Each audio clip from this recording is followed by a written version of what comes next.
What is up mga ka-under? Pagkatapos nga namin mag-dinner ay napalingon ako sa itaas. Ay nakita ko na naman ang buwan ay bilog na bilog. Tinawag ko nga ang anak kong banasin. Ay prine ka at tayo maglakad-lakad. Kakoy huwag kang maingay sa nanay mo. Tayo ay tatakas para naman tayo ay matahimik ng konti. Ay nang kamay makalayo-layo. Nugat itong anak ko. Ang sabi ko, kami ay maglalakad-lakad laang. Ay may pagtalon-talampay. Gayahin ko daw siya. Aba, tignan mo mukha kaming palakang gala. Ay sige, talon pa.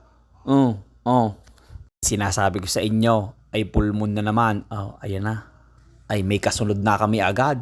Ilang minuto pa lang kaming wala. Ay ayan na ang zombie. Takbo anak! Sabi ko naman sa iyo anak, ay wag na wag kang mag-iiwan ng bakas. Ano tayo ngayon? Ay hala, wait! Galing-galing ay bago pala ang tayo nag-e-enjoy panigurado. Palo tayong dalawa nito pagdating sa bahay.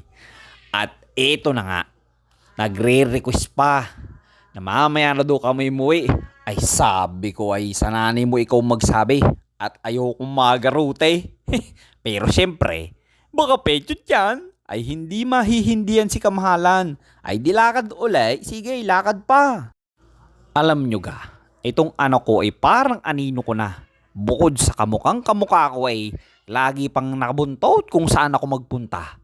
Makita lang ako'y nagsusuklay, magpapalit ng damit, magsusuot ng sombrero, lalabas ng bahay. Nakuha lang na susi ay karipas na agad yan. May pagsigaw pa ng daddy, don't leave me.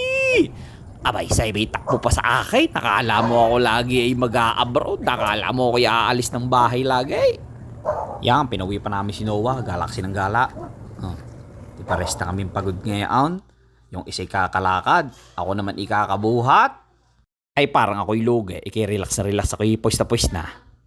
Siya, sige, good night. And walk and jump. And walk and jump. Walk and jump.